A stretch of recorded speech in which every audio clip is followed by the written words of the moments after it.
Time to reminisce. Reminisce? That reminisce? Reminisce? Yeah, I think that's how you say it. Wilbur begins to reminisce. Admittedly, reminiscing isn't something he's allowed himself to do that often. It provides him with a strange feeling, a sort of a sort of nostalgia that manages to put a pit in his stomach. It's unsettling, but it's nice in a weird way. The memories quickly pile up as Wilbur finds himself remembering more and more events from when he was alive, and they quickly become too much to sort through. He takes a deep breath. Okay, what are we remembering first? lmanburg. Wilbur's mind focuses on lmanburg, not just the nation itself, but the time of his life surrounding it, himself as a person, his relationships, his family, all of that. It makes sense why lmanburg would quickly find itself in the foremost of his mind, in the forefront. Despite the hardships and the pressure placed on him then, it, or at least in the beginning, was one of the nicest parts of his life. New art, new art. He was his best in that era. He was so sure of himself, all cocky and proud, but his heart was always in the right place. He was confident, he was kind, he was optimistic, sometimes to a fault, but he was never responsible. He managed to be calculated just as he was charismatic. Honestly, Will was quite sure that the Wilbur from back then would hold disdain for Wilbur's state now. He was so headstrong and prideful, leading his nation with sometimes tough love and a whole load of courage that he had once thought would never dissolve. Of course, it didn't last. Morals can only take you so far. When he says more has happened to collide with the world as it is, there's not much he can do. And there wasn't much he could have done either. I'm so sad. He really didn't have much of a choice within matters back then. That says a lot considering he was the president. lmanburg. My lmanburg. It was a stupid name. No, it wasn't. But it was so funny. It was happy and stupid and wonderful in its own way. How did this game step in Minecraft? This is so funny to me. This is just a Minecraft server that started all of this. Mantopia. Tommy had originally wanted to name the nation, but ultimately it was decided that lmanburg was the name. The spelling would differ depending on who you ask. It's funny how much a momentous part of history was named something so laughable. Wilbur wonders if the future people will wonder what the name meant, speculating on how deep it is or something. It didn't mean much at all. It really, really was stupid, and they all knew as much, but it was fun. It was such a simple and hopeful time. Wilbur was the self-appointed president of the nation in the beginning. Honestly, in hindsight, he realizes the role was never suited for him. He probably wouldn't have managed at all if it weren't for the rest of his citizens, but more than anything, he probably wouldn't have made it without his vice president. His vice president? Of course, Tommy. Tommy! Look at him, he's beautiful. When Wilbur imagines Tommy, he'd be lying if he said he didn't always imagine how Tommy was back then. He was so little, so young.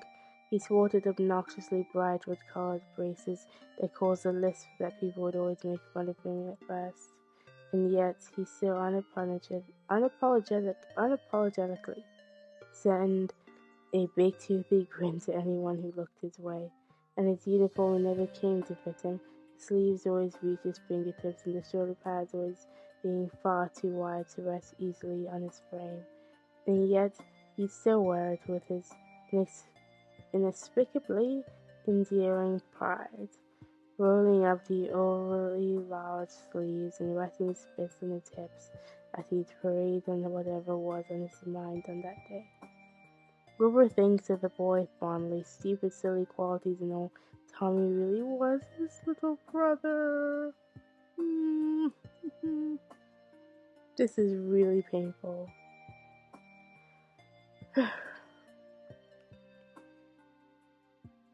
It made Wilbur feel happy to think and reminisce about Tommy, but Wilbur was equally aware of a growing, sinking feeling right in his gut, accompanied by an unexplained bitterness. Part of him felt regret. Tommy was young, burdened by the weight of a nation on his shoulders, and Wilbur and his large part to blame for that. If he could go back in time, he'd never have involved Tommy into that nation's troubles at all. While there's no use in entertaining himself with scenarios where life had been different, he'd be lying if he said he doesn't imagine a world where he had let Tommy simply be a child. Wilbur would have taught him how to ride a bike or maybe how to cook, or maybe Nicky would have been better for that.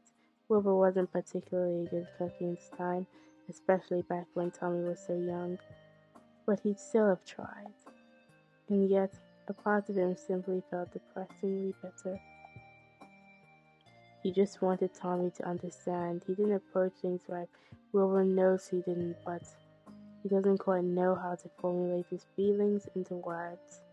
Wilbur, he had his reasons for the things he did. His desire to destroy lmanburg even once they got it back. But Tommy didn't understand it at all. He didn't even try to. Wilbur felt as though it can't be helped, though. It wasn't Tommy's fault, it never was. The difference between them is that Tommy had never let go of his hope. Even as Wilbur began to lose hope and pride, Tommy never did. He remained to be hopeful to the very end. And no matter how much Tommy would frustrate him, sometimes with his overtly optimistic and occasionally naive outlook on it all, Wilbur did love him. He could not love his baby brother now, could he? Then again, Wilbur supposes he's not a baby at all anymore. I mean, he hasn't been an actual baby for a long time, obviously. But Tommy was 16 before Wilbur had died, which in Wilbur's opinion absolutely makes him a baby. Too true. My brother's 13. He's a child. And I'm 18. My brother's a little baby boy. But now Tommy is what? In his 20s, 30s? Is he? Is he Tommy in his 20s or 30s? I don't know, man. That's kind of horrifying. He's an adult now, surely. Wilbur rubs at his temple, a small laugh escaping his lips as he realizes how old he must be now. He doesn't even want to figure out. The thought terrifies him, even though it is a little funny. Everyone must be so much older now, he realizes.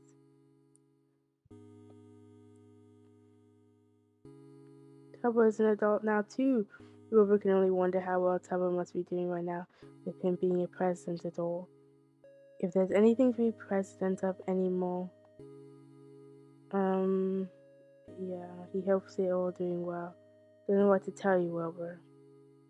It's nothing but an unrealistic, even childish fancy, but it's nice to imagine everyone's living peacefully without him, even if it has to picture, a world that exists without him. A world where he's gone, but the earth still spins, everyone still lives on, because realistically, what else are you supposed to do after the death of a loved one? Damn. Maybe that sounds self-important. He's not sure. He doesn't know how to explain it. The next train to arrive at, Wilbur blocks out the sound of the speaker. A train is coming in soon. The same one as always, Wilbur imagines.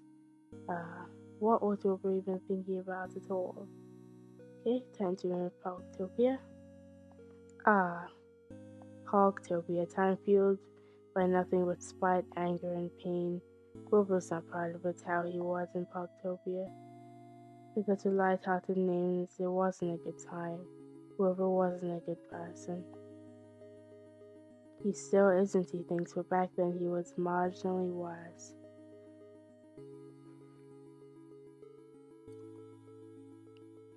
He hurt himself, he hurt other people, he wasn't well. Though he can't say much more than that. It is strange how the events succeeding the election have become such a blur. It was as though nothing felt important enough to really remember. Or maybe he just didn't want to. He might not remember much, but he knows the man he was in Hogtopia was never and would never be something to be proud of. He accepted the role of a bad guy that was assigned to him and played it out like an actor in a stage production. Nothing doing anything he could do to fill the pot, even if that was mean dragging. Even if that was to mean dragging the people he had once treasured down with him, even if it meant hurting the people he cared for, even if it meant killing the people he loved. Wilbur shakes his head. Too much, too much. It hurts his head to think about. Oh, accidentally skipped that one. He's actually aware that to feel any better about himself is to reflect and move on from the events that occurred then. But it's so much more complicated than that. It's a constant, everlasting feud between knowing his faults and being unable to take the faults in. He'd have to look back on so many things, and maybe he's just weak, maybe he's not ready for that. Out of everything, he does remember how he died. He remembers it vividly. He remembers after lmanburg, after he